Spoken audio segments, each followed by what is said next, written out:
All right, guys, this morning we're going to be talking about 8.4, which is angles of elevation and depression. And our mission is I can use angles of elevation and depression to solve problems related to right triangles. Really, this is not going to be hard. Actually, we're going to go back to some previous knowledge before we ever start here so that you can kind of get an understanding of what we're really talking about. So let's go all the way back to chapter 3. And let's think about the fact that if I had two parallel lines just like this, remember these are like railroad tracks, and we'll make this little sign here that says that they're parallel.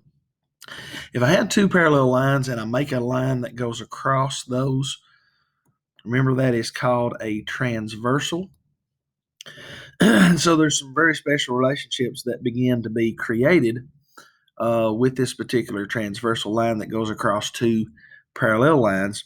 If you will remember, in particular, we said that if we have, let's say, the value of x here,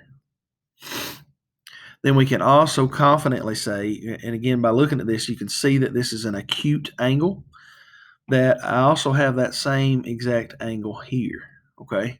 So those are alternate interior angles.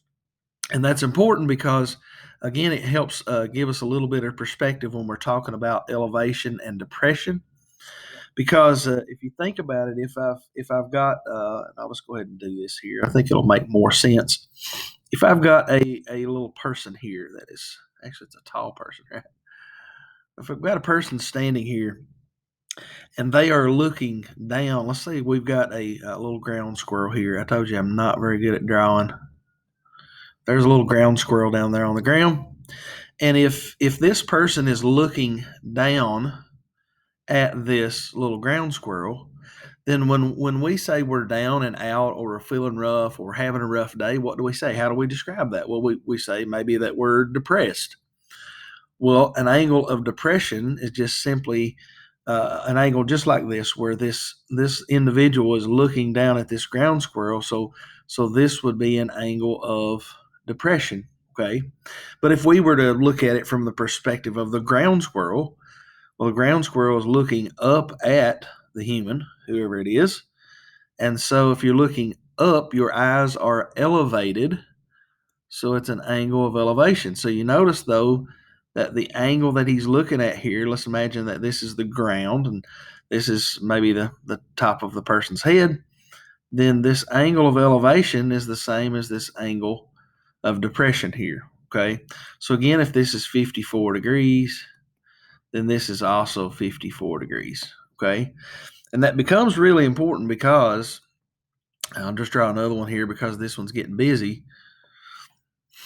If I have this transversal like this, I can think about the fact that I could make a perpendicular bisector here and a perpendicular bisector here. Well, that was a terrible perpendicular bisector. I'll do that again. But notice what happens here. Now, all of a sudden, I have a right angle here. I have a right angle here. And again, I can use this now in trigonometry to help me try to figure some things out. Okay, so this is kind of the auspice behind how this works. I'm going to go ahead and cut over to the actual sheet that you're going to be working with today, and I think it'll make even more sense when we look at that. So let's look at that real quick. So the first sheet, there's actually two sheets to this. One is angle of elevation. The other is angle of depression.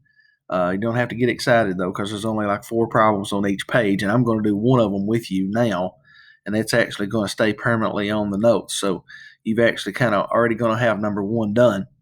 But notice what it says here. It says angle of elevation.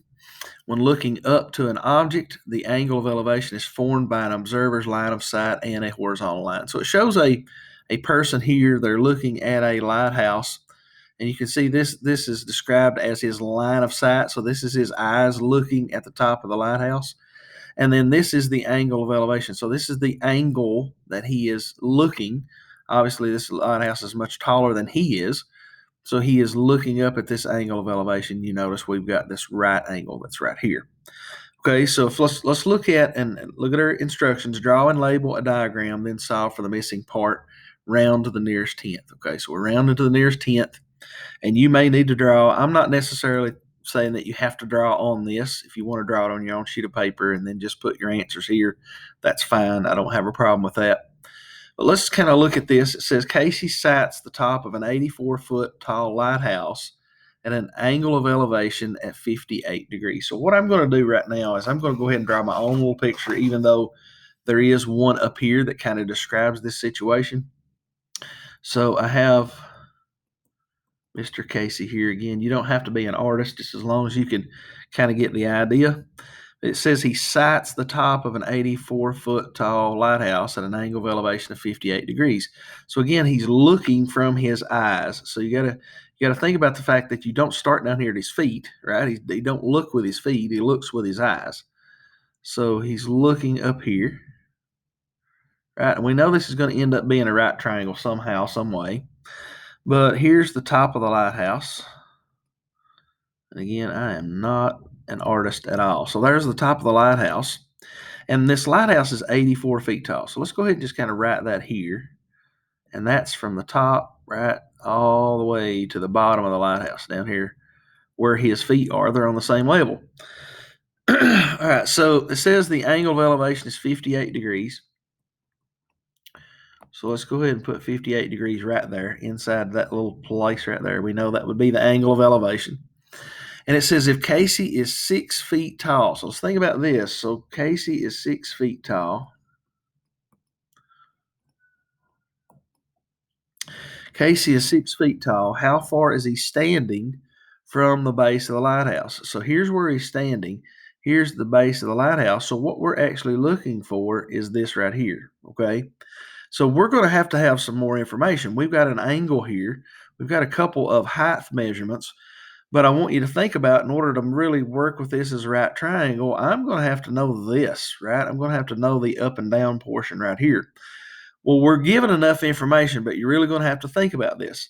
If he's looking at the top of the lighthouse and the lighthouse is 84 feet tall, the thing is he is 6 feet tall, okay? So we're going to have to, we don't need this portion down here, actually. We don't need from his feet to his eyes. We just need from his eyes to the top of the lighthouse. So what I'm going to have to do, I'm going to have to take 84 minus 6 in order to figure out exactly how far it is from his eyes to the top of the lighthouse, okay? So 84 minus 6 would be 78. So now 78 is what I'm going to use right here, okay? Hopefully that makes sense. And some of these you have to really think through in order to figure out exactly what you need to do. So now I've got what I need here, right? I've got my right triangle. I've got 58 degrees here. I've got 78 feet tall right here. So now I'm looking for how far he's standing. So let's think about our trig functions again. SOHCAHTOA. Pen decided to quit for a minute. SOHCAHTOA. And so here's our angle that we're really focused on. And we have 78, which is across from or opposite. We also have an x here that is not the hypotenuse. So we have to say then that this has to be adjacent. So I've got adjacent and opposite. What trig function is adjacent and opposite? I'll go over this real quick. Sine equals opposite over hypotenuse, right? That's what this tells us. Cosine is adjacent over hypotenuse, and tangent is opposite over adjacent. So if I've got opposite and adjacent, there's only one trig function that has that, and that's actually tangent. So let's go ahead and set up our problem. We've got tangent. Remember, my degrees always goes with my trig function. So tangent of 58 degrees equals opposite, which is 78 over x. Now, you should remember the trick by now, okay? If you're finding sides, you're always going to use these regular trig functions. If you're finding angles, then you're going to be using your inverse trig functions. But the other little trick that we remember is if I have the variable down here on the bottom of my fraction, that I can simply just flip-flop these things around. So I end up with x equals 78 over, instead of x, tangent of 58 degrees, okay? And I'm highly encouraging you to use the Desmos scientific calculator because I think it works a whole lot better with this particular type of problem. So we have 78 divided by, notice with the scientific calculator, I'm already in degree mode, so I don't even have to worry about that. And we said we were going to use tangent of 58 degrees. Notice it gives me my answer right here, and we're to round this to the nearest tenth. So it's going to be 48.7 is going to be my answer. Okay. So you're going to have 3 more problems just like that, 2, 3, and 4 on this particular page. And these are all angle of elevation. Okay, so now let's move on to angle of depression. And so it says here, when looking down on an object, the angle of depression is formed by an observer's line of sight and the horizontal line. So we see this person who's a lifeguard. He's looking down at somebody that's swimming here, maybe in the ocean. And so it says the angle of depression is congruent to the angle of elevation because they are alternate interior angles. So that's kind of what we already talked about on our notes a few minutes ago. So same instructions as for angle of elevation, maybe just a little bit different problem. So here it says a lifeguard is sitting on a platform looking down at a swimmer in the water. If the lifeguard's line of sight is 8 feet above the ground and the angle of depression to the swimmer is 18 degrees, how far away is the swimmer from the lifeguard? Okay. So let's go ahead and draw us a right triangle. We'll kind of keep the same theme that they've got over here.